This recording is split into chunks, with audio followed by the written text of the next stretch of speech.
मन की प्रसन्नता बहुत बड़ा तप है। हर समय मन को प्रसन्न रखना बहुत बड़ी साधना है, बहुत बड़ा लाभ है, जिसका हर समय मन प्रसन्न रहता है। जानते हो किसका मन प्रसन्न रहता है? जिसका मन प्रभु से अपनापन कर लिया है। मन को सदैव प्रसन्न रखना है तो भगवत संबंध से ही मन प्रसन्न रह सकता है। ये मन चंचल क्यों रहता है, अशांत क्यों रहता है? ये जितना विषयों का चिंतन करेगा, जितना नाशवान परिवर्तनशील वस्तु व्यक्ति स्थान का संबंध स्वीकार करेगा, उतना ही जलेगा, उतना ही अशांत रहेगा, उतना ही चंचल रहेगा।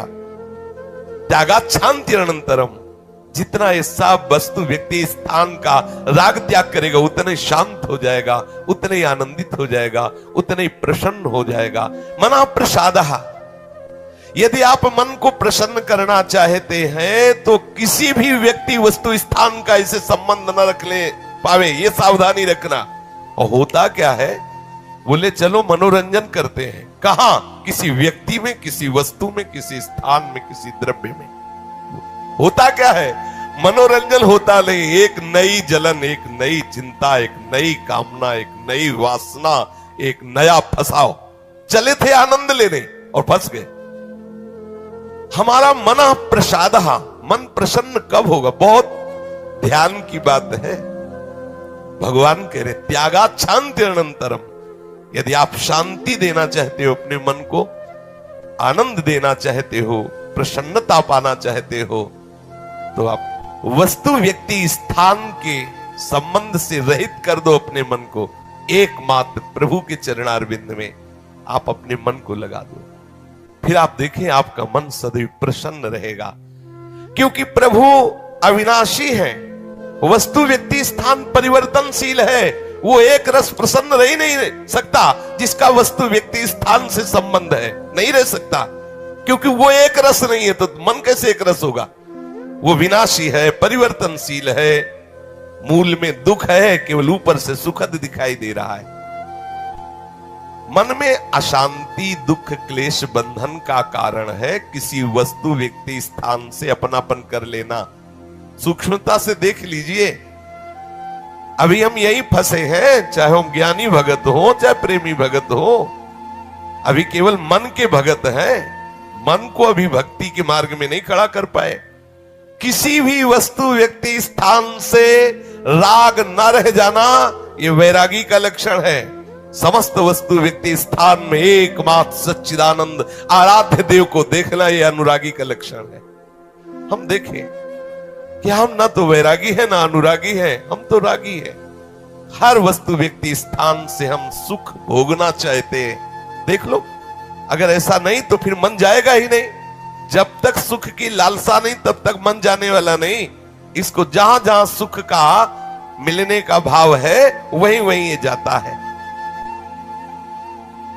जब धन संपत्ति, स्त्री, पुत्र, नाना प्रकार की भोग सामग्री, इनमें हम अपनापन कर लेते हैं तो मन हमारा चंचल हो जाता है। सबका प्रश्न होता है, मन भजन में नहीं लगता, चंचल है। मन चंचल आपने किया है, आपको ही छोड़ना पड़ेगा। आपने वस्तु व्यक्ति स्थान से संबंध कर लिया है, वो चंचल, परिवर्तनशील, नाशवान, वही लक्षण मन को आ रहे। और आप अविनाशी प्रीतम से अपना संबंध कर लो, देखो कितना आनंद मन में रहता है, कितनी प्रसन्नता रहती मन में।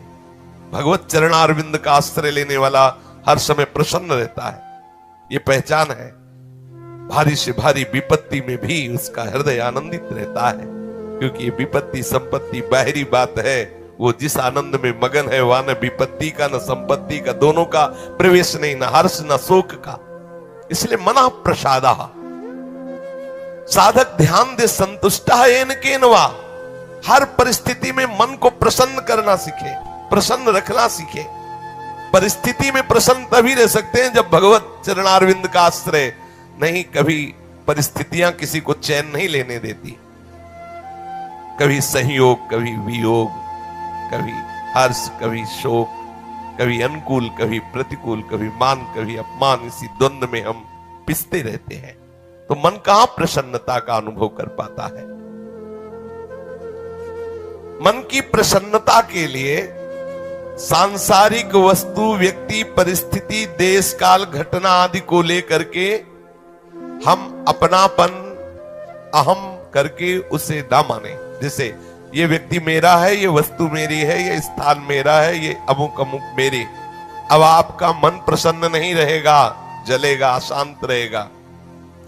अपने स्वार्थ या अभिमान को लेकर किसी का पक्षपात न करना। यदि आप अपने मन को प्रसन्न रखना चाहते हैं तो अपने स्वार्थ की पूर्ति के लिए या अभिमान की पूर्ति के लिए किसी का पक्ष न लेना। किसी का मंगल करने के लिए, किसी को आनंद प्रदान करने के लिए हम भले सलाह दे दें, लेकिन अपना अहंकार पोषण करने के लिए, अपने स्वार्थ की पूर्ति के लिए हम पक्षपात न ले। नहीं, हमारा मन प्रसन्न नहीं रह पाएगा। मन को सदा दया भाव से युक्त रखें, क्षमा भाव से युक्त रखें। दूसरों को कैसे हम सुख पहुंचावें, ऐसे मननशील बने। सदैव सुख देवे को चाव चित, सब सोहित निष्काम। सबको सुख पहुंचाऊं लेकिन किसी से सुख पाने की लालसा ना हो, मन प्रसन्न रहने लगेगा। मन में जब दूसरों के हित की भावना होती है तो प्रसन्नता का प्रादुर्भाव होता है। और सदैव मन को प्रसन्न रखने के लिए थोड़ा भोजन पाना सीखें, कम बोलना सीखें, कम सोना सीखें और सदैव भगवान नाम जपना सीखें। अखंड प्रसन्नता आ जाएगी। मानते हैं प्रारब्ध के अनुसार शरीर रोगी हो सकता है, परिस्थिति प्रतिकूल आ गई, संसार ने तुम्हारा त्याग कर दिया, लोग निंदा करते हैं, लेकिन आप प्रसन्न रहेंगे क्योंकि आपने बहुत बड़े करुणा निधान आनंद समुद्र प्रभु का आश्रय ले लिया है। उस आश्रय में जो बाधक भाव है उनका त्याग कर दीजिए। अधिक भोजन करने वाला कभी प्रसन्न नहीं रह सकता। और बड़ी विचित्र ये जिह्वा है, ऊब गए भगवान। रोज इसे पवाओ, लेकिन रोज नए नए पदार्थ, पेट बढ़ता चला जा रहा है, मांस पेशियां बढ़ती चली जा रही, कब्ज बढ़ती चली जा रही है और जिह्वा खाते खाते बूढ़ी होने जा रही, फिर भी और खाओ और खाओ। पता नहीं कब तक खाओ खाओ खाओ। भोजन पर साधक ध्यान दे, नहीं तो आनंद का जो विषय मन की प्रसन्नता है वो आप नहीं धारण कर पाएंगे।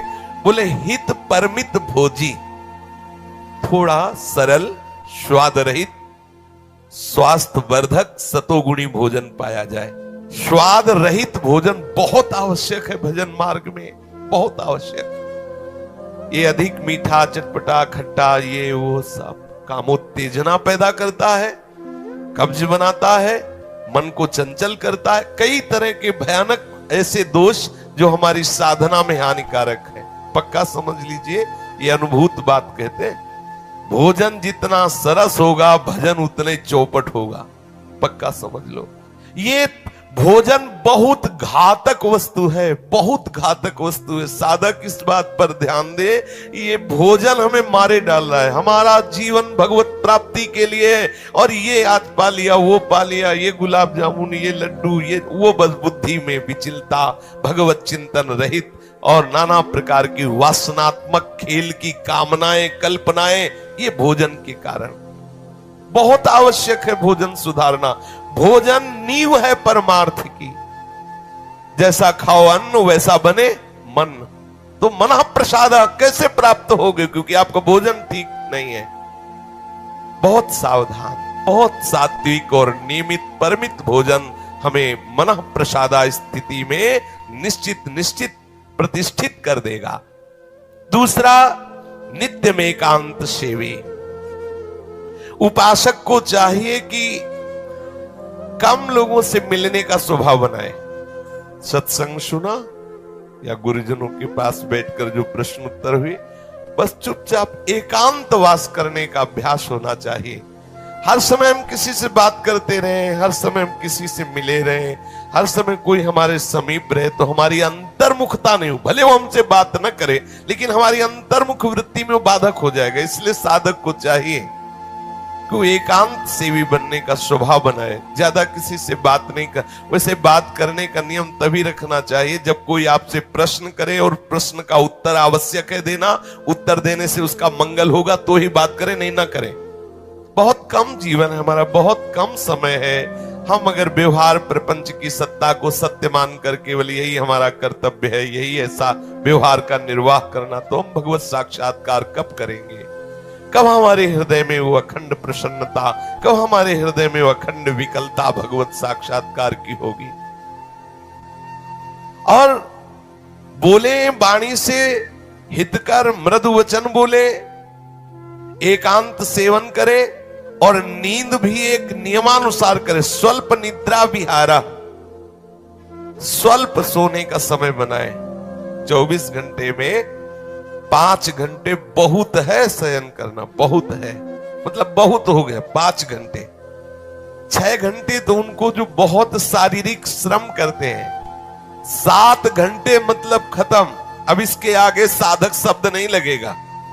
6 घंटे तक तो मतलब बहुत हो गया कि बहुत श्रम करता है, इसलिए ठीक है। 7 घंटे मतलब प्रमाद स्थिति आ गई, 7 के बाद तो प्रणाम है, फिर तो कोई बात ही नहीं।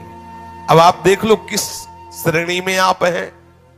उत्तम साधक 4 घंटे में हो जाता है, ठीक है। 5 घंटे पर्याप्त है। और जिनको बहुत शारीरिक श्रम होता है वो 6 घंटे, और कुछ तो ऐसे होते हैं कि हर घंटे में झपकी, हर घंटे में आनंद।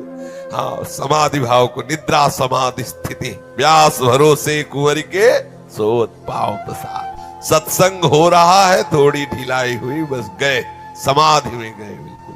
हाँ, मक्खी बन बनाए चाहे मच्छर बल बनाए चाहे महात्मा बल बनाए, कोई फर्क नहीं पड़ता। अब निद्रा समाधि स्थिति, आओ समाधि भीतर।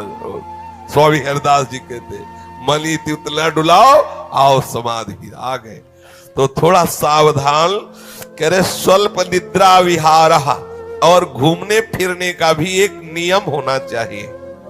आपकी दिनचर्या एक नियमित होनी चाहिए।